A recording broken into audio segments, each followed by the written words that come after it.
love movement that talks about transgender and gay rights being human rights too. Before we go more onto that movement, let's go back to the 1970s and find out the history of the movement. Thank you, Nicole. So, the free love movement officially began in 1960 with the creation of the oral contraceptive, more commonly known as the pill.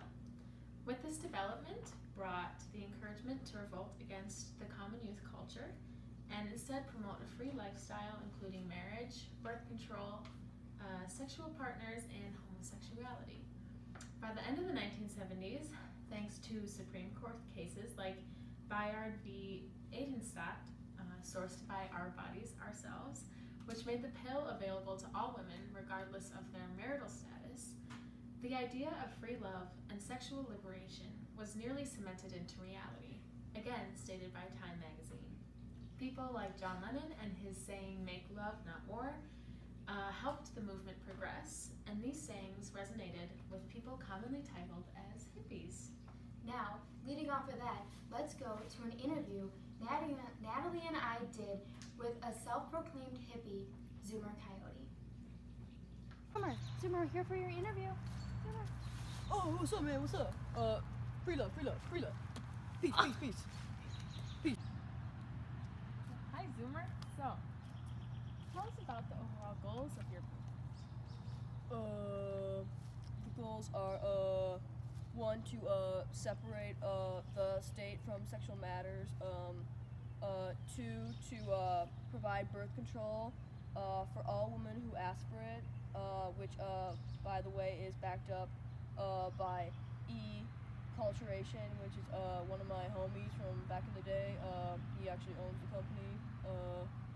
And three, to end adultery and promote sexual freedom, and within all partners and circumstances. Yeah. All right. Now, Zoomer, would you say that your movement and your protest successfully achieved the goals that they set out?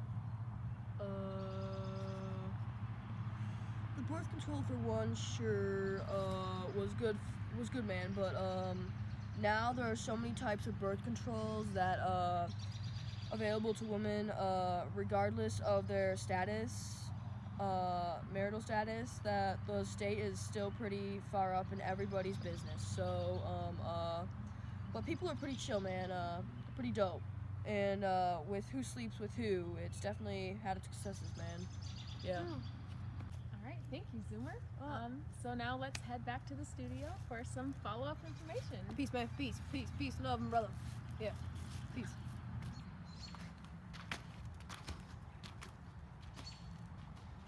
Wow, Natalie, wasn't that some great insight from Zoomer Coyote? Oh, totally. Very informative. Now onto the modern free love movement. Transgenders and gays are using the 14th Amendment as their basis for their protest. The 14th Amendment states that all U.S. citizens are equal under the law.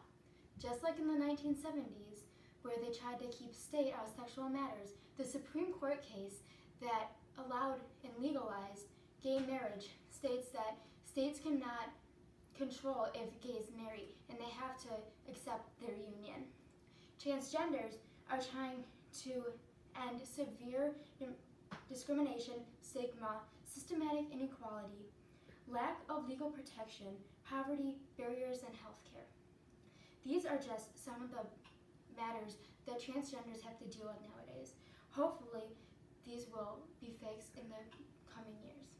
Of course. Thank you, Nicole, for all of that information. It's amazing to see how far the movement has progressed over the years and all that it's accomplished.